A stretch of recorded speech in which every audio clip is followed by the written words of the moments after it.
Halo semuanya, selamat datang kembali di Upload Channel. Terima kasih untuk kalian semua yang udah ngeklik video ini. Kali ini, kita akan membahas sebuah kisah tentang eksperimen gila yang dilakukan oleh seorang dokter.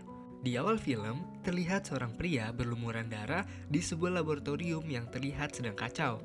Pria itu berkata kepada wanita yang bernama Soyan bahwa wanita itu akan terlahir kembali. Lalu, dia mengambil sebuah suntikan dan mengisinya dengan cairan berwarna hijau. Ketika dia hendak menyuntikannya kepada wanita itu, tiba-tiba sekelompok polisi mendobrak pintu laboratorium dan mengarahkan senjata mereka kepada pria itu. Ternyata, pria itu bernama Jisoo, dan wanita itu ternyata adalah putri dari Jisoo. Jisoo telah melakukan eksperimen gila yang menelan korban hingga 100 orang. Ini semua dia lakukan demi menolong putrinya. Ketika Jisoo mencoba untuk menyuntik anaknya, aksinya digagalkan oleh para polisi. Tak lama setelah itu, tiba-tiba ada gempa bumi yang dahsyat mengguncang bangunan di situ. Karena dahsyatnya gempa bumi ini, kita bisa lihat semua bangunan yang ada di kota sampai hancur dan tidak tersisa. Dan inilah awal dari film Badlands Hunters. Di tengah-tengah kondisi dunia yang hancur, terlihat seorang pria muda membawa sebuah panah mencoba untuk memburu seekor buaya. Dia hampir saja termakan oleh buaya itu. Beruntungnya, temannya datang dan membunuh buaya itu dengan sebuah golok. Lalu setelah itu, scene berganti kepada seorang wanita yang bernama Suna. Dia tinggal di sebuah gubuk kecil bersama neneknya. Neneknya meminta Suna untuk pindah ke distrik bus, namun Suna menolak karena dia hanya ingin tinggal di situ bersama neneknya. Neneknya memberi nasihat kepada Suna bahwa kelak nanti dia pasti akan bertemu dengan orang baik.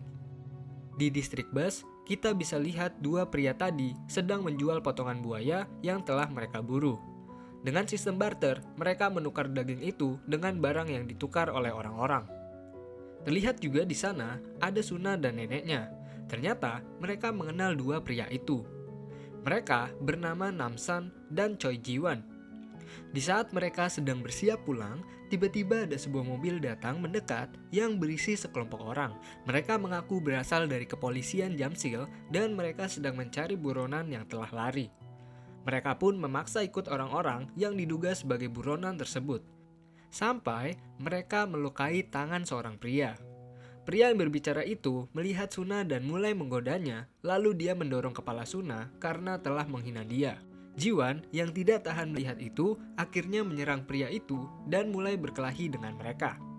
Karena kalah jumlah, Jiwan dipukuli oleh mereka. Dan lagi-lagi beruntungnya Namsan menolong dia dan berkelahi dengan mereka. Namsan menghabisi mereka semua seorang diri. Dia pun menginterogasi salah satu orang dari kelompok itu dan bertanya dari mana dia mendapatkan air. Pria itu menjawab bahwa dia mendapatkan air dari apartemen. Lalu setelah itu, Namsan berkata bahwa kalau mereka masih datang lagi ke tempat itu, maka Namsan akan menghabisinya. Namsan pun memberitahu namanya dan seketika mereka kaget mendengar namanya. Lalu setelah itu, mereka pergi dari situ. Setelah itu, Suna dan neneknya didatangi oleh sekelompok orang yang berpakaian rapi. Mereka memberitahu Suna bahwa mereka berasal dari Seoul. Mereka menawarkan Suna untuk ikut dengan mereka ke Seoul, karena mereka ingin menyelamatkan generasi muda yang tersisa di dunia. Suna dan neneknya setuju dengan penawaran mereka, dan akhirnya mereka pergi ke Seoul bersama kelompok itu. Di malam hari, Jiwan menyampaikan idenya kepada Namsan. Dia berencana untuk membuat dirinya seakan-akan adalah anak Namsan, dan dia menyuruh Namsan untuk berpura-pura menjadi suami dari bibi yang tadi membawa ular. Dan tentu saja, rencana ini ditolak oleh Namsan. Dan setelah itu, mereka pergi berburu di malam hari. Scene berganti pada Suna dan neneknya. Mereka tengah dalam perjalanan menuju Seoul pada malam hari. Kelompok mereka bertemu dengan kelompok lain yang juga merekrut anak-anak muda dari wilayah barat. Saat itu, Suna berkenalan dengan wanita yang bernama Lee Juye. Dia berusia 18 tahun. Dia bercerita bahwa di daerahnya tidak ada teman yang sebaya dengan dia. Maka dari itu, dia sangat senang bertemu dengan Suna. Lalu, tiba-tiba neneknya Suna terjatuh karena kelelahan. Kim, wanita yang memimpin kelompok itu, memberhentikan perjalanan dan dia menyuruh anak buahnya untuk membawa nenek Suna ke kliniknya. Setelah itu, mereka pun lanjut berjalan dan sampai pada kendaraan yang akan dipakai untuk mengantar mereka ke Seoul. Suna melihat sesuatu yang aneh pada leher seorang prajurit yang mengawal mereka. Scene berganti pada nenek Suna dan seorang pria tua yang dibawa ke klinik wanita itu. Namun di lokasi tersebut tidak ada yang namanya klinik. Dari sini kita bisa merasakan bahwa kelompok ini semakin aneh. Lalu tiba-tiba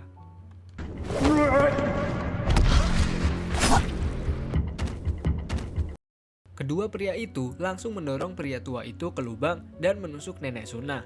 Aksi mereka berdua ini tak sengaja dilihat oleh Jiwan dan Namsan. Perkelahian pun terjadi di antara mereka. Namsan berhasil mengalahkan mereka dengan menusuk di bagian dada kedua orang itu. Namun anehnya, mereka dapat kembali berdiri menyerang Namsan dan Choi Jiwan. Meskipun kedua pria itu sudah dipukuli hingga berdarah-darah, mereka bisa tetap hidup dan melawan.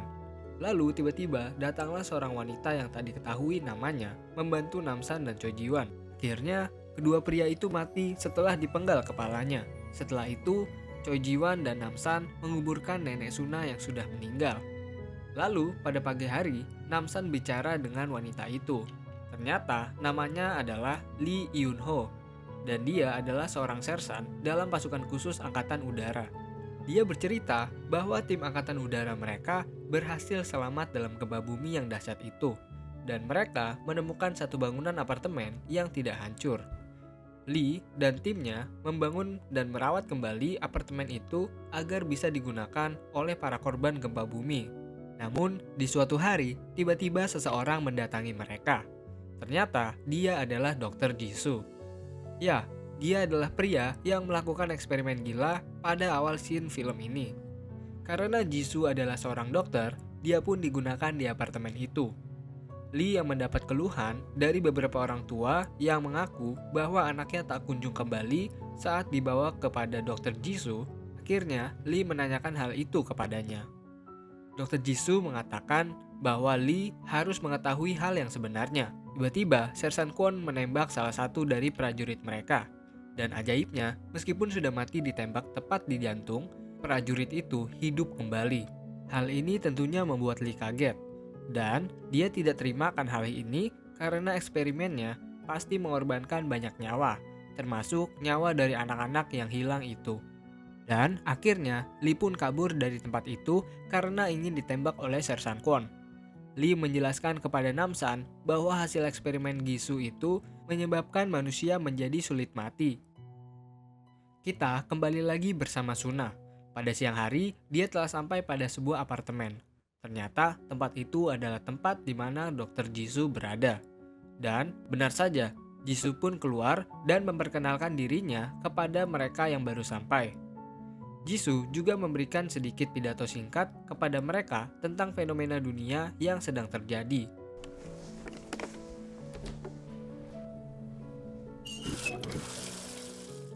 Di lain tempat, Lee, Jiwan, dan Namsan mengatur rencana untuk menyelamatkan teman-teman Lee dan para korban lainnya. Mereka pun mendatangi orang yang bernama Tiger.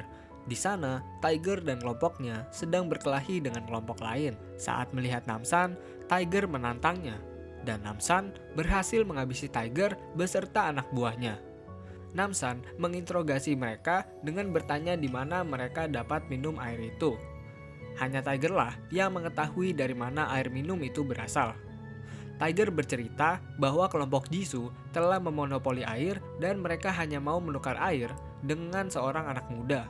Kita kembali ke apartemen. Jisoo membacakan peringkat nilai dari para anak muda yang ada di situ.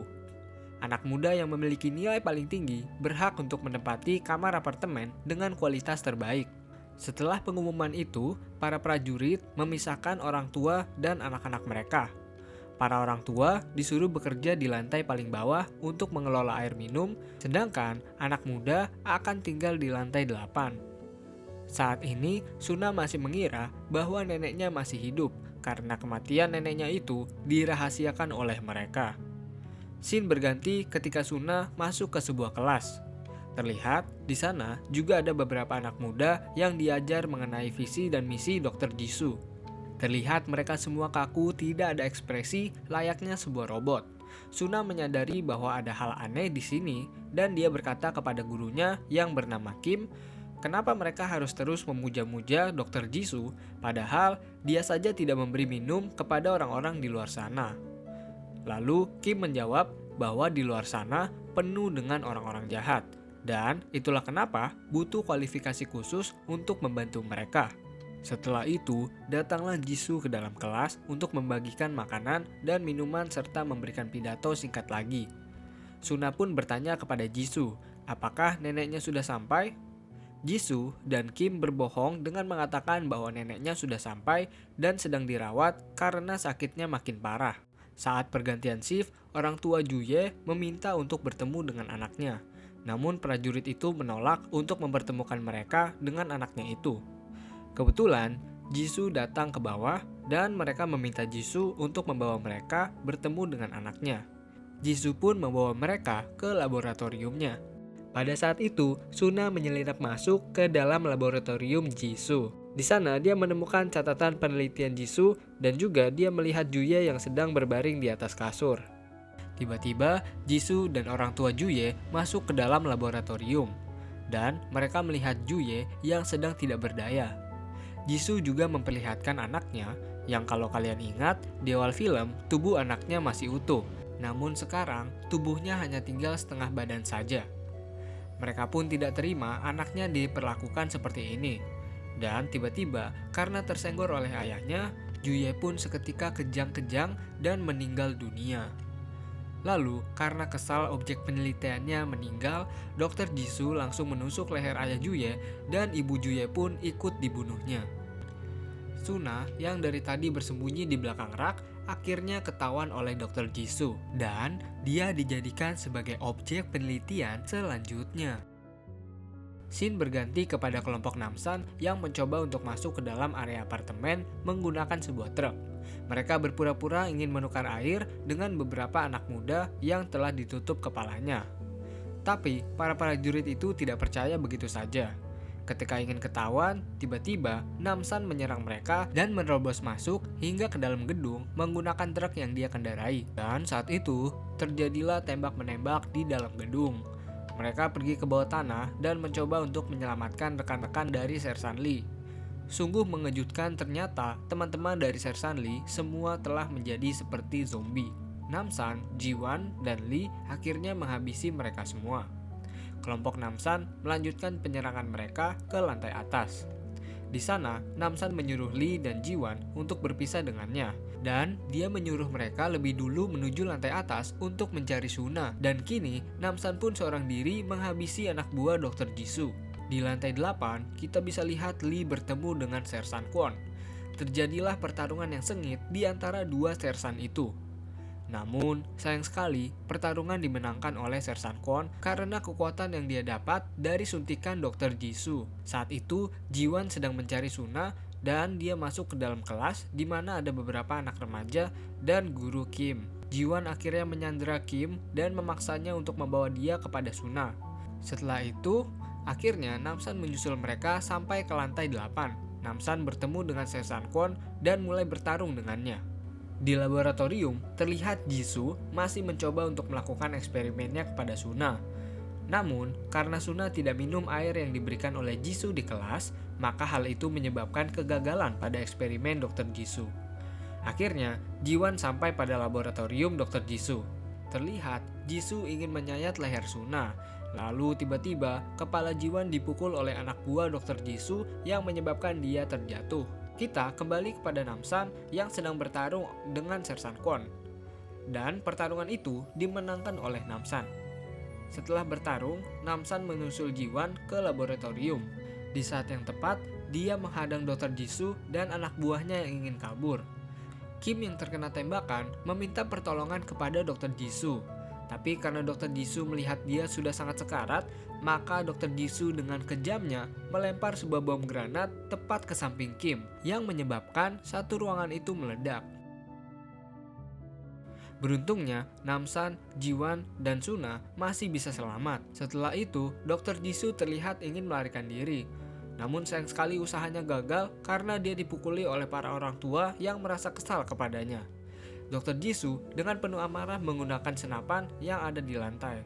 Lalu, dia mulai menembaki mereka semua dengan brutal. Dan lagi-lagi, nasib buruk menimpa Dr. Jisoo. Dia tidak sengaja menembak koper yang berisi anaknya, Soyeon.